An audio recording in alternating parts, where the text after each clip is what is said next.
Who that? Hey, wrong. Hey, nobody record. Only Al can record. And I'm top dog. Al Productions.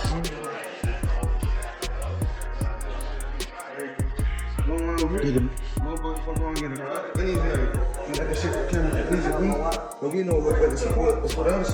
We ain't been showing, so we know. Right. Put the shit out there just in case it gets wrong, right? Well, we on live. Good move. 3100. I'm a 32. Get on land. No. Now you already know you don't want to, but you already know you got. Floyd Mayweather is back in the picture, but this time, he's not just a spectator. He's stepping in to guide his former protege back into battle. But Tank, man, this is God day, you know? He got the two baddest people in the business on this, what you call it, that's Al and Floyd, you know? Respect Floyd to the utmost, man. He just let me just come in the gym, just do me, you know? It's the undefeated legend, famous for his flawless defense and masterful ring IQ, has now joined Gervonta Davis's camp ahead of the Jake Paul showdown.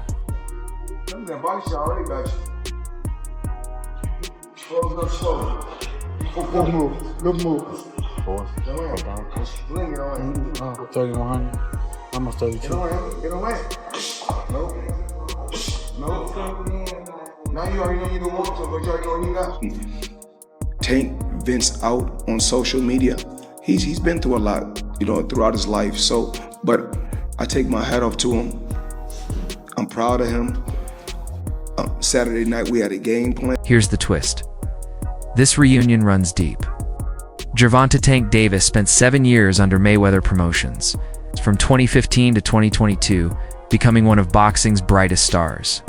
Their split came right after his knockout win over Rolando Romero, his final fight under Floyd's banner. I don't want to go too deep into it because I don't want to bring up mine, but it was somehow that they were saying that I was messing with his daughter off of the fact that she kept Snapchatting me. Okay. She kept hitting me on the Snapchat, so they sent it to Floyd, and Floyd bugged out. Okay. So that's what. Seeing them back together feels like a student reuniting with the master who taught him the art of defense. Inside the gym, Floyd is in full control, sharpening Tank's shoulder roll, perfecting his counter timing, and bringing back that signature money team precision. Tank boxing skills is really better than his power. He just didn't have to use his boxing skills, but Tank can really box his ass off. And so when we in a boxing gym, Sean, as you've seen me tell Tank a lot of times, stop always resorting just to your power and use your boxing skills. And that's what Tank did. This isn't just training, it's mentorship reborn. Floyd is teaching Tank how to turn chaos into control, how to make opponents miss, and how to rule the ring with calm precision. Tank looks locked in, sharper, cooler, and more dangerous than ever. This camp isn't ordinary. It's the reunion of two eras. Do business with you if you act like this.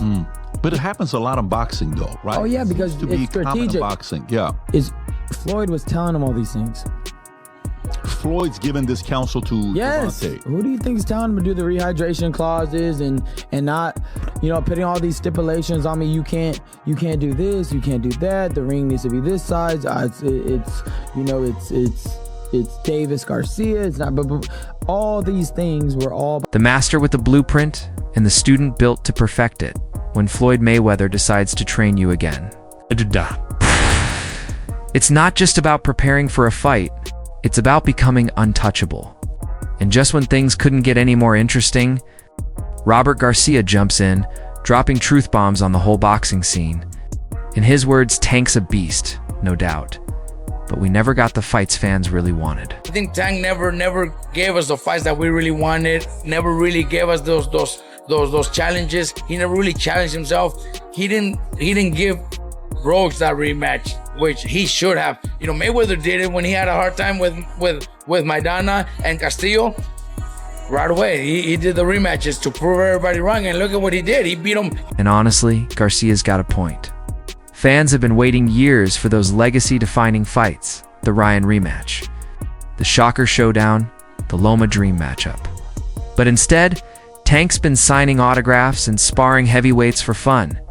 Garcia reminded everyone how Floyd always ran it back when people doubted him. Castillo. Donna, boom. Instant rematch. Statement made.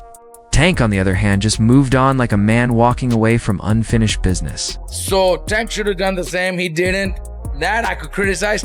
But then at the end also, if you're making 30 to 50 million, I don't even know what he's making. If I had one of my fighters get an offer to fight a big celebrity, a big YouTuber for 20, 30 million dollars, I would probably do that. Now, to be fair, Garcia's not entirely wrong. Fans want smoke, real fights, real rivalries, real drama.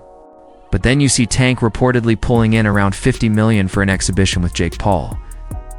Let's be honest, if Jake offered you that kind of payday, you'd lace up the gloves tonight.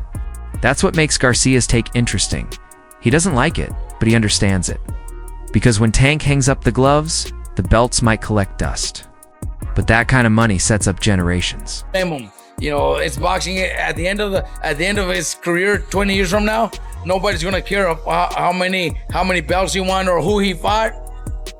The only thing that matters is that he's gonna be able to take care of his family, himself, for the rest of his life, and that's the most important thing. So I don't disagree with what he's doing. Do I like it? No, but I don't. So yeah, maybe we didn't get the fights we dreamed of, but Tank got the life he wanted, and that's its own kind of victory. Just when Robert Garcia had everyone talking about legacy and respect, boom, Jake Paul and Gervonta Davis flipped the narrative into the $1 Million Mayhem show. A knockout bonus on the line. That's not boxing anymore. That's a real-life video game with money on the table. Jake confirmed there's a massive KO reward, and you can almost hear Tank smiling from miles away.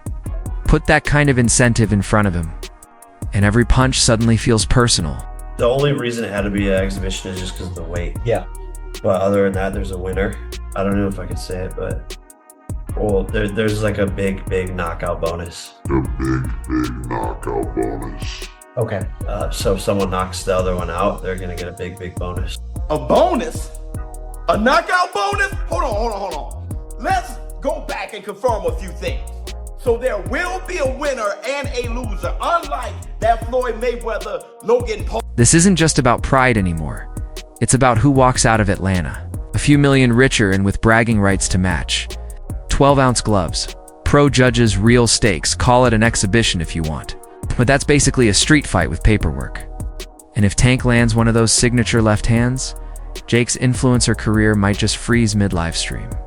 Still, you've got to respect Jake. He's betting millions on himself like it's Monopoly with real money. That's either pure confidence or way too much caffeine, and we're about to find out which. With the knockout bonus, the side bets, and that electric crowd energy, this fight isn't about records anymore. It's about reactions.